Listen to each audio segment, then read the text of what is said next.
Hello and welcome. It's so nice to have you here with me. Pull up a chair and let's get started. Imagine you are walking down a long road. This road is very, very old. Older than any building you have ever seen. Older than any story you have ever heard. The ground under your feet has been walked on by thousands of people. Farmers, warriors, kings, priests, mothers carrying their children, soldiers carrying their swords. Each one of them lived a life full of hope and struggle. Each one of them left something behind. And today, you and I are going to walk that road together. We are going to travel back in time, back to a land covered in green forests and cold rivers. A land of mist and mystery. A land that one day became one of the most powerful places in the world. That land is England, and this is its story. A very long time ago, before there were cities, before there were kings, before there were books or schools or roads, there was a land. This land was wild and beautiful. It was covered in thick forests. Rivers ran cold and clear through the valleys.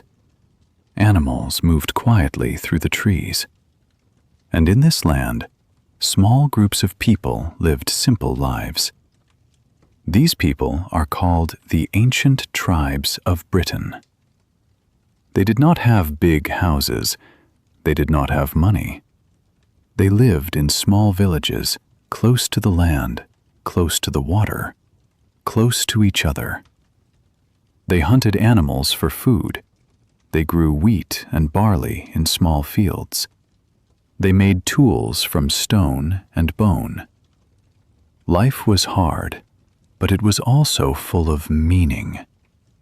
These early people believed deeply in the world around them. They believed that the rivers had spirits, that the trees were alive with power, that the sky watched over them. They built great stone circles, like the famous Stonehenge, to connect with the sun and the seasons.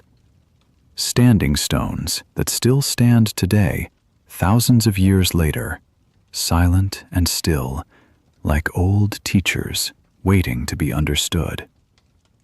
And even then, even in those earliest days, something was growing in this land, something quiet, something strong. A story was beginning. And the question is, where would it lead?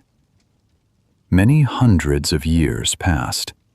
The tribes of Britain lived and grew and fought with each other.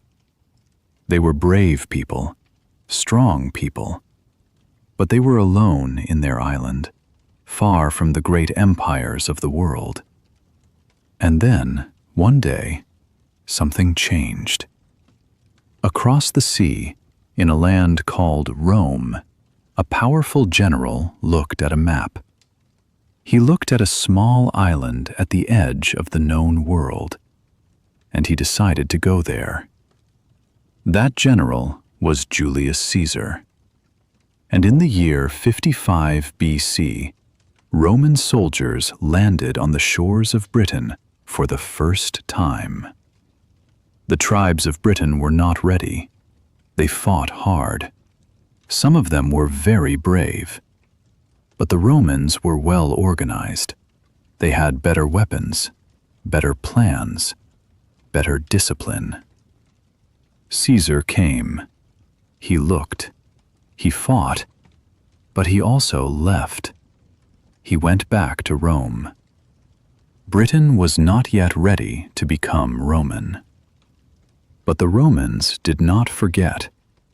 Nearly 100 years later, in the year 43 AD, the Roman army came back. This time, they came to stay. And slowly, over many years, they changed everything. They built long, straight roads across the land. They built towns and bridges. They brought new languages, new laws, new ways of thinking. The wild island of ancient tribes began to change. It began to grow. But deep in the hills and the forests, the old ways did not disappear completely. And that is a very important thing to remember in this story. Time passed. The great Roman Empire began to grow weak. After almost 400 years in Britain, the Roman soldiers slowly left. They were needed in other places. The empire was falling apart. And when they left, Britain was alone again. But this time, it was different, because now new people were coming. From across the cold North Sea, warriors and farmers from the lands we now call Germany and Denmark began to cross the water. These people were called the Angles, the Saxons, and the Jutes. They were strong, adventurous people. They came looking for land, for a new home. And they found it. They settled in the green valleys and rolling hills of Britain. They built new villages. They spoke a new language, a language that was the early beginning of the English we speak today. The Angles gave their name to their new land. They called it Angleland. And slowly, over many years, that name became England. Think about that for a moment. The name of one of the most famous countries in the world came from a small tribe of people who crossed the sea looking for a better life. This is what history teaches us, that big things often start very small, that names and words carry enormous power. The Anglo-Saxons, as they came to be known, created kingdoms across the land.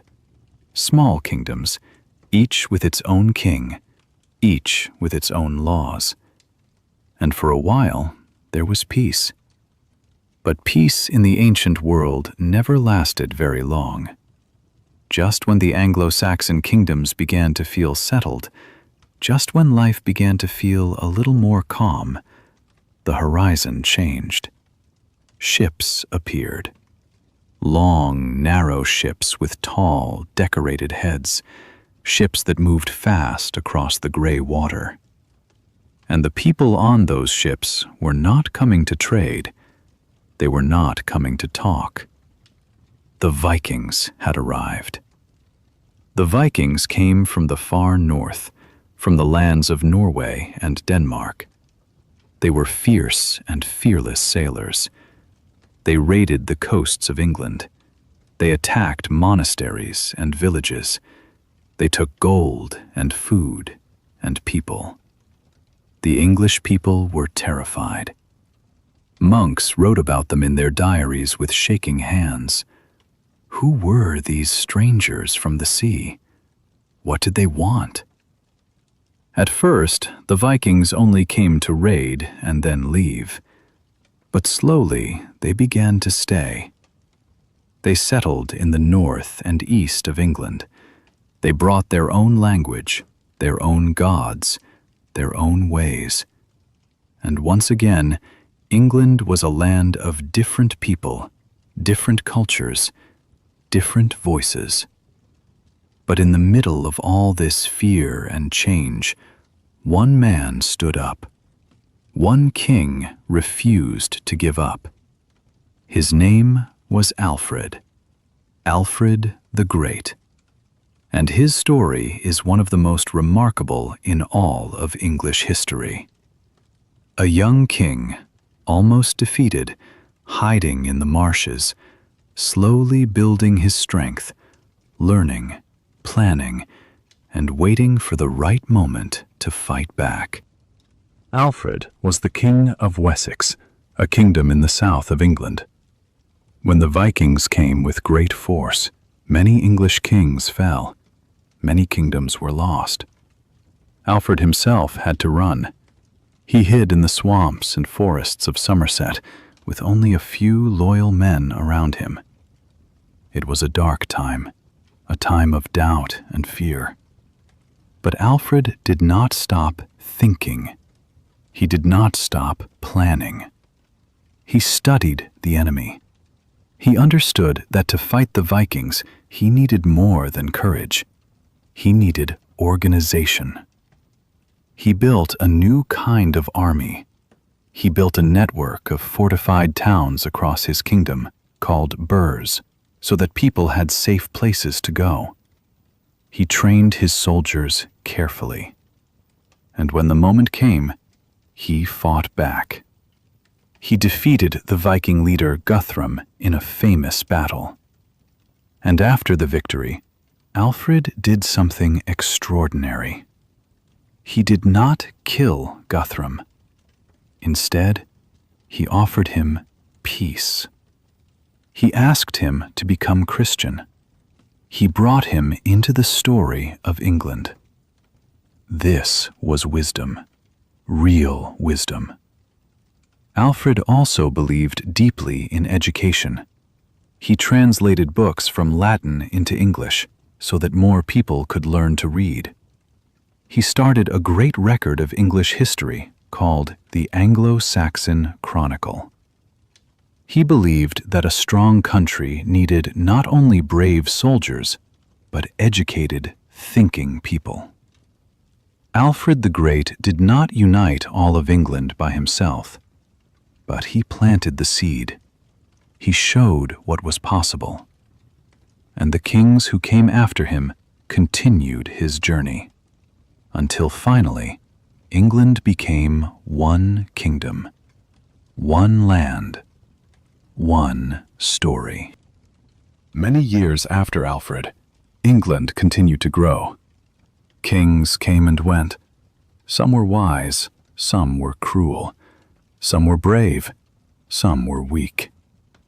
And then, in the year 1066, everything changed again. A powerful Norman duke from across the English Channel, a man named William, believed that the English throne belonged to him.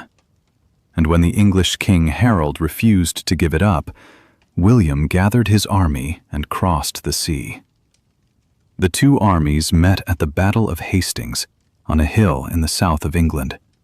It was a long and terrible battle. By the end of the day, King Harold was dead. William had won. And from that moment, England was never the same again. The Normans brought a new language, a new ruling class, new laws, new ways of building. The great stone castles that still stand across England today, those were Norman. The French words that filled the English language today, words like beef, castle, royal, justice, those came from the Normans. England became a mixing place, a land where ancient tribes, Romans, Anglo-Saxons, Vikings, and Normans had all left something behind. And from all of those different people, from all of those different stories, something new was slowly being born. A language, a culture, a nation. And that is the remarkable truth at the heart of this story. England was never just one thing. It was always a journey. A long, slow, beautiful journey made by many different people walking the same road. Just like you, as an English learner, are on your own journey. Every word you understand is a step forward. Every story you listen to is a door opening. Keep walking. Keep listening. The road ahead is full of wonderful things. And speaking of roads, this one does not end here.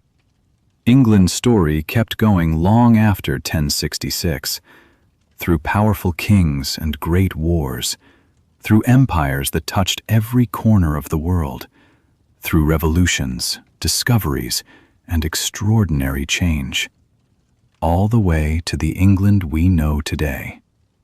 And I am thinking about bringing you part 2 of this journey, a story that moves closer to our own time, a story full of fascinating moments that still shape the world we live in right now. But before I begin writing, I want to hear from you. Leave a comment below and tell me one simple word. Yes. That is all you need to say. Just yes. And if enough of you say it, I will sit down and I will write that story for you. Because this channel exists for you, the listener, the learner, the one who showed up today and chose to grow. This has been Storyline English. I will see you next time, right here, on this road we walk together.